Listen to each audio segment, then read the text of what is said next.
Congratulations or commiserations, you were born in between 1997 and 2012, which means that you are part of Generation Z.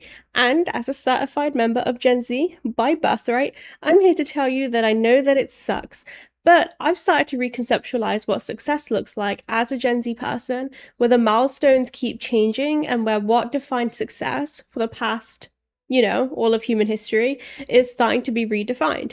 And I'm starting to think about how I can sort of push back against this notion that success equals money or success equals capitalism, to kind of like life and not hate every waking second and not feel a lot of contempt towards the generations before me, and to not feel this raging inferno of absolute horror and treachery and just downtrodden fury every day. And with that, welcome to my channel. I try to talk about things in a way that's kind of aesthetic, probably not, and today's topic is how I'm starting to process what it means to be successful as a member of Gen Z, where certain milestones that should or are attainable to some of us are not really attainable to all of us. I'm first generation. My parents are immigrants. I actually live in a different country to my parents. I moved abroad for personal reasons. I got married to an American man. I don't know what to tell you. And I have been thinking about how I can be successful when the blueprint for being successful is different now. Before, you were on a single income and you brought home the bread and your family had a house, and lo and behold, you could even afford a couple children. And I've started to push back on certain things and let go of certain things in order to find ways to make my specific goals more attainable. And I kind of want to talk about it. And first of all, I'll say I do have a lot of thoughts and commentaries that I would love to make on generational inequity and injustice and all the reasons why I personally do feel as though Gen Z is going through a crisis that is unfamiliar or like unadjusted to in terms of our historical context, and the people that came before us in terms of economic hardship, a robot taking all of our jobs, which is great, the phenomenon of billionaires, climate change, species dying, all the reasons that we all probably struggle to get out of bed.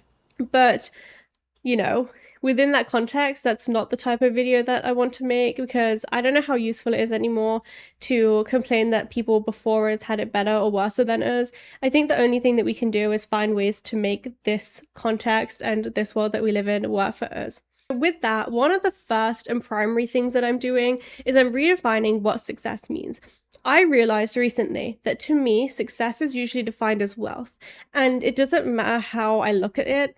Success always comes down to money in some way. Like when I look at some of my professors and I think about how successful they are, I attribute their success to the fact that they're making six figures, or the fact that they have really nice houses, or they're able to afford a lifestyle that means that they can send their two kids to college or whatever. And those things are great, and some of them are things that I would like to have in the future in theory. But I'm realizing that it's probably not enough anymore to define success as something that equals wealth, when more and more of us are finding that it's basically unattainable to obtain the levels of wealth that we need to live the lives that we dreamed of when we were children and we had no concept of economics or, life. I think historically speaking, one of the most dangerous things that I've done is I've associated people who are millionaires or who have lots of cars or multiple properties or whatever as pinnacles of success. And it's interesting because the dialogue I've had the past few years with people who consider themselves successful and happy never attribute it to their wealth. And to some degree, that might just be them being graceful, but I'll give you an anecdotal example. One of the best paid professors in my department quit recently. I go to a public school. I'm at a university, but it's a public state school, whatever you call it. And I should know what it's called. And so their salaries are public knowledge, and he made about 180,000 a year, which is phenomenal. And given that the lifestyle professors have and the fact that it's not a conventional 9 to 5, I consider that to be an absolute success story. But he quit recently. He retired and he decided to take a job that pays essentially maybe 10% of what he made before. And it's interesting because he says that he's happier then than he has ever been before. But he never would have been able to obtain that happiness without the assets that he accrued during his time making that much money. So it's kind of a complicated and nuanced conversation. And I'm not saying that money doesn't equal happiness to some degree, because it obviously does.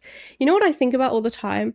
Those Hallmark movies where a big city lawyer will leave and go open a bakery in some random town or village and be like, this is the true purpose of life. Like, bitch, yeah, because you were a big shot lawyer and you probably have like $500,000 in the bank, you fuck. Anyway, sorry, that's a gripe I have with those movies and their painful critiques on society and like how inaccurate they are. Anyway, so obviously he had enough assets and wealth and whatever to take a downsized job. But it's interesting that he's happier now that he's making less money. And so I've been trying to find ways that I can strike a balance. And one of the ways that I've been figuring that out is like, okay, I really do want to teach in the future, but teachers don't make a lot of money. So, okay, let me pursue a professor position. Professors also say that they don't make a lot of money. The starting salary for most professors is between 65 to 85,000, which honestly probably sounds really good on paper, but by the time you've done about 12 years of school, I guess it is sort of offensive for that to be your starting salary. But even then, $85,000 a year is a pretty good salary, especially if you don't have children. And so I've been thinking about ways that I can have the career I want, whilst also making compromises on what I thought I was going to make in the future. And in a sense that sounds sort of defeatist, like I've accepted that I'm not going to make a lot of money or I'm going to be capped at a certain amount of money. But therein lies the problem, right? The rhetoric that you have to be making so much money or you have to pursue a job where you hit a certain glass ceiling and you're making $200,000 or $500,000 or whatever it is the trap. That is the trap. That's not the point of life. Like, the point of life is not to amass wealth. And we've been tricked and we're tricking each other all the time into thinking that is the case. But when have you ever truly met someone who attributes all of their success and happiness to wealth? Like, have you ever met someone and you've spoken to them and you've been like, you're successful, you're happy, what does it come down to? Like, have they ever turned to you and been like, it's because I have 50 grand in my bank account right now? Or is it because they love their job and love their children and get to spend a lot of time with their wife or whatever it is? So something I'm really thinking about now is how my success in the future does not equate to how much money I make, because it really doesn't fucking matter how much money I make. Like, it really doesn't. The bar for how much money you need to make to be comfortable or successful is changing every day and it's slipping out of reach. And so I might as well do what I like with life, make an impact, and be making enough to get by. And so that was my negotiation when I decided to continue to pursue a professor position, even though I've heard the discourse about how difficult it can be or how low the starting salary is, etc., is that I realized that it doesn't matter. Like, it doesn't matter. As long as I can sustain a certain humble lifestyle where I'm fed, where my husband's fed, where I have my small condo or whatever it is that I end up having, and I'm, semi-satisfied, I think that's really all I can be asking for. That takes me on to my second point, which is that as a member of Gen Z, I've been thinking about what I actually want and the compromises that I have to make. And this also sounds defeatist, but I promise I'm okay with it and I don't feel like defeated. I decided not to have children. And I actually grew up really wanting children. I wanted to have children kind of young. And by young, I mean like in my mid to late 20s, and I have absolutely refused to go down that path now. In fact, I am sort of like repulsed by the idea of having children. And the reason that we both have agreed that we're not going to have children is in the future is because children cost a lot of money, and it's going to be money that I don't have. And I've always told myself that, and I grew up poor, so I've always told myself if I have children, it's going to be when I'm in a socioeconomic position that they sincerely don't have to worry about things like college is paid for, we own a house, like good life insurance policy, all the things that you should and do and historically have thought about before you've had a children. I realized that I probably need to give up on and compromise in order to live the life that I want to live. If you're older and you're watching this, you're probably going to be like, hey, that's so fucking sad for you. And like, yeah, sure, but I'm okay with it. I really am. I also don't morally feel okay with bringing children into this world when it really does inherently suck and the future appears bleak. And I'm not saying the future is bleak, and I'm not going to get into that either. But all I'm going to say is I just don't know if morally the right thing for me to do is to have children anyway. So there are economic, moral, and pragmatic reasons why I've compromised on the notion of having children in the future. And that has actually helped me cope a lot with living the life I want to live, and a predictable life where I can travel multiple times a year, or I can do certain things that I wouldn't be able to do if I did have children. And honestly, girl, I'm kind of struggling to raise a cat, honestly. So I just don't think that children was ever in my purview. The biggest way that I've redefined what success is for me is by literally defining it as what it is for me. I've realized that I have spent a lot of time defining success in a way that is appropriate and consistent with how society defines it. But contextually, I have always wanted a house. That's the thing that I want the most. I want to be able to own a house one day. And I haven't written off that dream yet. But one of my friends who's I think a year older than me owns a house, and we had a really interesting conversation the other day where he was like, I sort of regret buying a house at my age, like I'm stuck here, I can't really travel anymore, like I feel like I have kind of grown up too quickly. And so it's interesting because what he defines as growing up too quickly and being unhappy, I define as the pinnacle of happiness.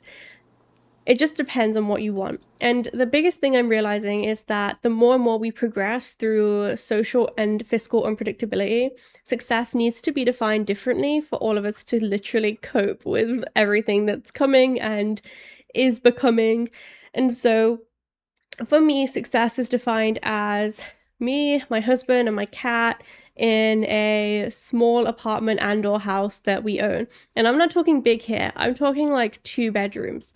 One's a guest bedroom. And honestly, maybe even not, because I'm not the type of person to host people. I actually hate when people are in my space for too long. So 2 bed is fine, thank you. And that's all, that's like all I want. And success is defined for me that way. But for you, it might be defined as a 5 bedroom, or it might not even be defined as a house. You might want an RV, and you might just want to live life on the road. You might want to, I don't know, move to a different country. You might not want to stay in one place for too long, so it doesn't make sense for you to buy a house.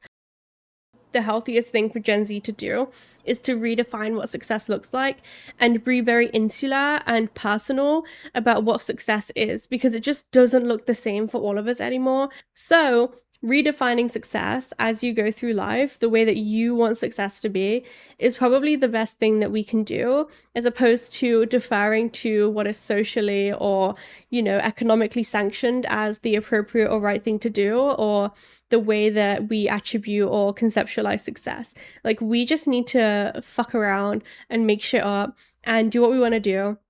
And so generally speaking, I'm given up on the socially sanctioned, this is the right way to succeed rhetoric. And I've started to devote myself to the, what do I say? What does reapea say success is? Because that's what success is for me. I couldn't give a fuck what other people think of my success, because I'm happy. That's the most important thing, is finding internal happiness and not being like, how do I keep up with the Joneses? And how do I do XYZ to appease, others as I am a member of society? Fuck that. Fucking fuck that, okay?